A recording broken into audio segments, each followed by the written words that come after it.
This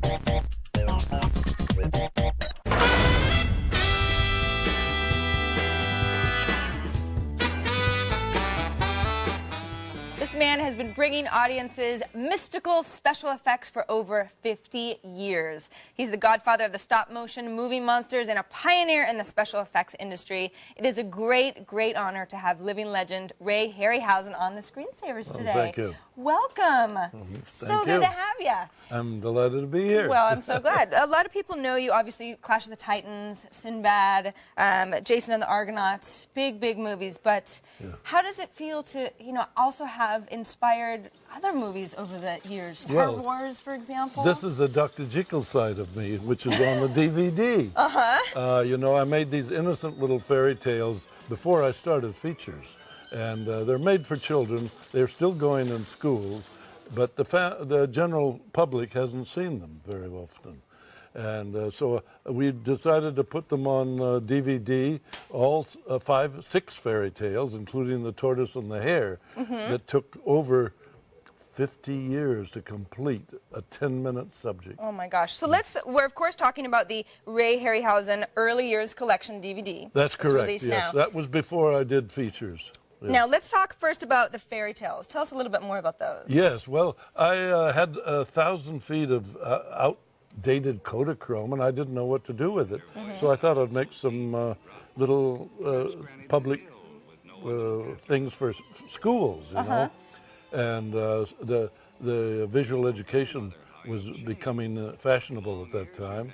And television was just starting, so I thought, well, these would be good for commercials. So I made a little 3-minute section of Little Miss Muffet. And then the next one was Old Mother Hubbard, the last 3 or 4 minutes. And then I made the Queen of Hearts. And all these were in public domain, so I didn't have to pay any copyright problems. And what about some of the more experimental? Well, the experimentals some of them came before the war. As you know, I was very impressed by King Kong of 1933. I saw it at the age of 13, and I haven't been the same since.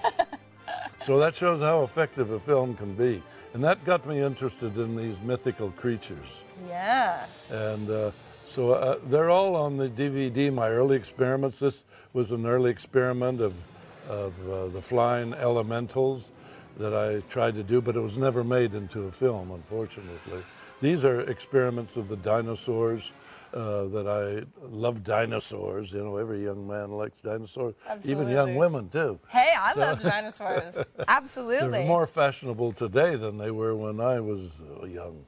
But King Kong got me interested in the dinosaur. I could see how you could make them move. I didn't know how it was done at the time. And finally I learned the glories of stop-motion animation. Well, the great thing about this DVD is now you can share some of the early stuff with others. Now, you mentioned Tortoise and the Hare. That's correct. And you said you started it 50 years ago? I did it in 1952. And I shot 4 minutes of animation, and then I got involved in making feature films. I think it came from beneath the sea, about an octopus pulling down the Golden Gate Bridge.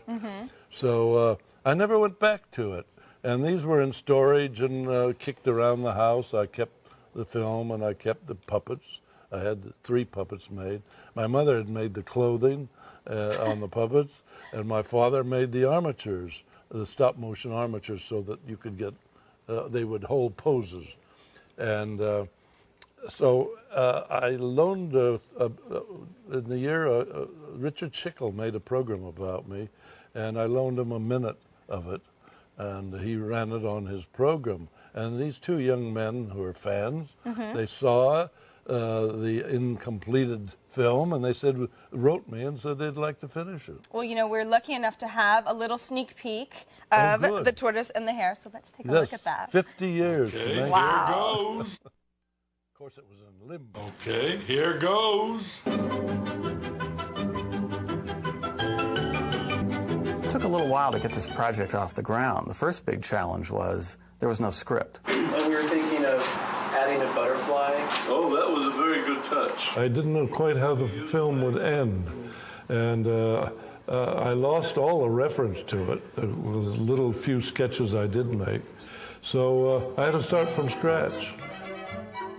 That's amazing. So you didn't know I was gonna. You didn't even know how I was gonna end. No, I didn't. So I had to rewrite the ending. That's Well, great. we talked it over, and these boys were very talented, Mark Caballero and Seamus Walsh, and they finished it for me. So now there are 6 fairy tales on this DVD. That's and great. along with all my experimental films that I made in the early days. And Arnold Kunert, my producer, and I raided my mother's garage, and we found some old films I'd forgotten I'd made. That's a wonderful. You have so much stuff in your collection. I know. I mean, more but than they even were in you do, it storage. sounds like. And No. they weren't kept under good condition. So thank God the Academy of Motion Picture Arts and Science restored them. They restored the color, so you have all fresh color and a whole new concept, really fresh prints. Almost like when from they were these created. films that were made 50 years ago. Now I gotta ask. We're talking about a lot of old stuff, but Yes. what is on the horizon for you, Ray? Oh, that's in the lap of the gods. Yeah. I retired from making films, Mm-hmm. some 20 years ago, but there are certain things that I think might titillate me into getting involved. Maybe not as deeply as I was then, Right. but it's in the lap of the gods. Well, we certainly hope something will titillate you enough to get involved because we love Great. your work so much. Thank I you so much enjoyed for it. being on the show. Thank you. Absolutely. Be sure to check out Ray Harryhausen, The Early Years, available now. And don't forget the Ray Harryhausen Legendary Monster Series box set, available in stores now as well. If you don't get G4TechTv, contact your local cable provider.